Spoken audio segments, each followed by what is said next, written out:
Our next item is something that's coming up fairly quickly, trustees. That's our operating millage update. So that election is May 8th. We're all looking forward to that. And Dr. Swift has an update in material for us, which I know Ms. Osinski worked on. That looks beautiful, but Dr. Swift will walk us through.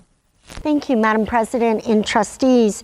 We've been busy working to prepare documents. They have been reviewed by the bond attorney more than once to make sure that they're just right on target with what we're legally, factually able to say. And so there are two documents for this May 8th operating funds millage. One is the kind of postcard document that you see on the screen there. I do want to give a shout out to Ms. Osinski. This is her job to keep up with all of our presentations, all of our outward facing documents. They look so professional that you might assume that we send them out to a graphic artist. We actually have Ms. Osinski who does that for us. So there's this piece, and then the second piece, and they're both on the website ready for folks to see. They were shared with principals in their leveled meetings earlier this week. But the second piece is probably the most important, is a frequently asked questions document. I just wanted to highlight a little bit of this operating millage. The trustees voted on this in January, so sometimes time elapses and we recognize that in January, April seems far away, and now here we are. So we want to make sure that our community has all of the factual information that they need. And the bottom line with our operating millage, it was last passed in 2009.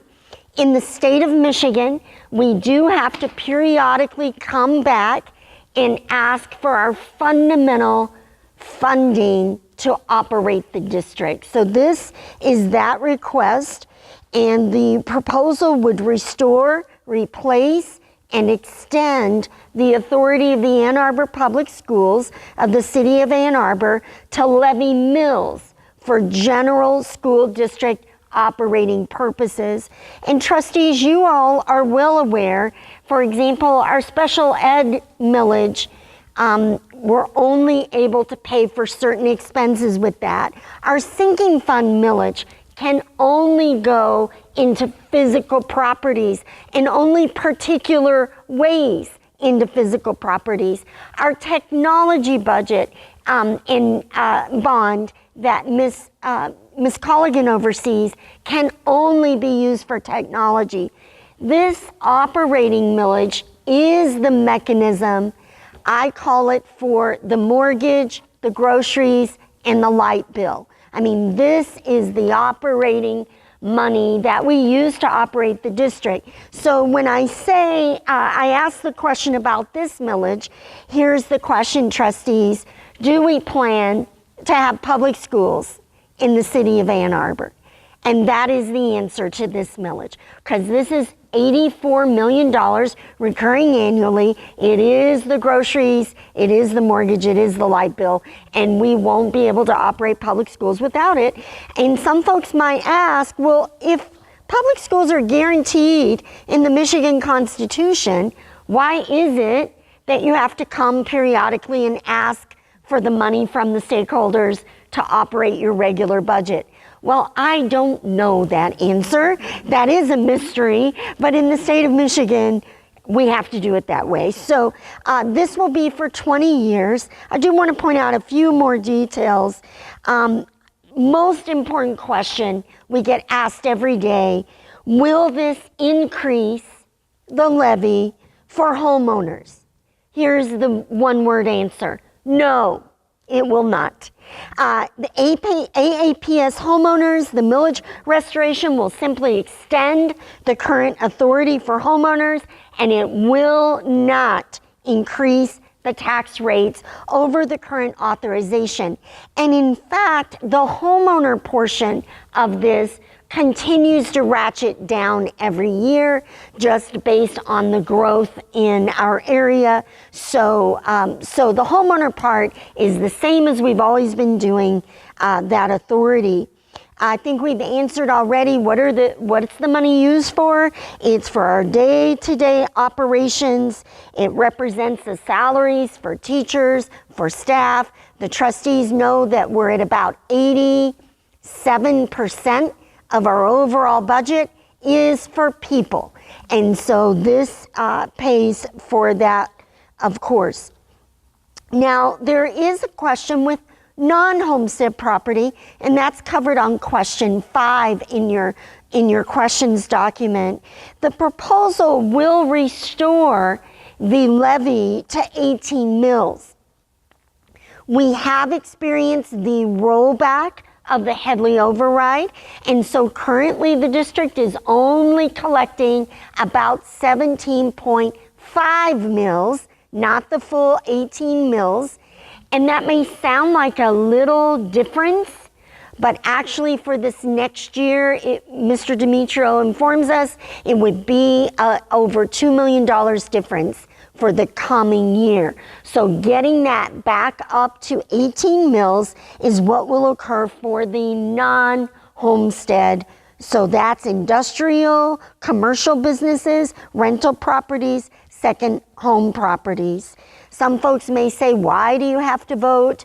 The mystery is that we do, and it does expire periodically, and so we will be tending to that business. Now, on question 8, I do want to touch on that one just for a moment. By law, the school districts in the state of Michigan cannot ever levy more than 18 mills. That was the law as it was set back in 1994 when we went to this funding model. So 18 mills is the max for every district in the state. We all do, those areas that are growing experience the rollback. And so this proposal does have a 3 mil cushion. It's a cushion built in so that at some point when it rolls back, that cushion kicks in to keep it at 18 mills. We want to make sure everybody understands it can never be more than 18 mills, even though legally they make us put in that term there, 21 mills. That is because of the cushion. It can never be, though, above 18. It is on May 8th. Tuesday, May 8th is election day. We only have May and November to choose from. The trustees have typically avoided the August date because we don't want folks to feel like we're running an election when our families are out of town, out of the community on vacation. So when we think about either May or November, we know that November of 2018 is going to be an interesting time. It doesn't matter what side of the aisle you're on, that is going to be an interesting election. And we know that the school question is always the last question on the ballot. So when the trustees were considering the 2 options of May and November, when they had to discuss this back during December, January, they opted for the May one because we felt like we could really focus on schools, get the message out, and take care of our operating, our grocery money, to take care of the district and make sure that we continue to have public schools in the city of Ann Arbor. So with that, trustees, I hope you, we actually were just waiting until this evening for you all to see these, and then Ms. Osinski is ordering them up to be delivered to each site. They have been approved by Ms. Van Duzen and blessed as being legal and factual and appropriate. So with that, thank you. I did want to announce this evening, because it's been announced in their own forum, that the chair of the Ann Arbor Ypsilanti Chamber of Commerce, Andy Labar, has shared that they are endorsing this operating millage. So that's an important thing. That's our business community in Ann Arbor and Ypsilanti. It's a joint chamber.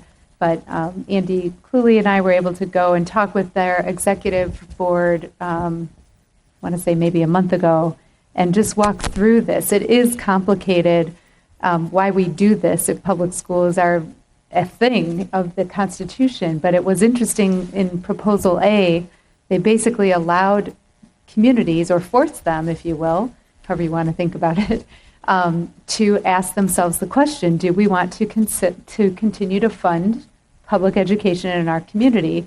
And as we know, there's been a few instances where communities have said no. They're quite unique, like when the state has closed down their public schools, for example, is one example where the community who cannot send their children to that their own community schools because they're all closed, compliments of the state. In those instances, that community has voted against their operating millage because they don't want to pay the debt on the assets that they can't use. That makes a lot of sense. So you get the sense of the extreme nature under which these might fail. This is essentially the question Dr. Swift asked, which is, do we want to continue to have public schools in this community or not? And that is effectively what the question is. So hopefully people will vote yes. This is something we're required to do by law now as part of Proposal A, and this is a 20-year time frame because we know we have had several ballot initiatives, and we're trying to be as respectful of our community in asking that question, and balancing how often we come to voters for things like that with when we need to. So this will give us 20 years of permission to operate our public schools in Ann Arbor if we are fortunate to have our community vote yes. And anyway, it's nice to have the endorsement of the Chamber of Commerce. They are our business partners and represent that voice, and they know how important it is to have strong public schools so they can attract and retain companies and people that want to live here and grow their businesses here if it's a good place to educate your kids. So they're a good partner in that. All right, anything else? Okay, thank you very much, Dr. Swift.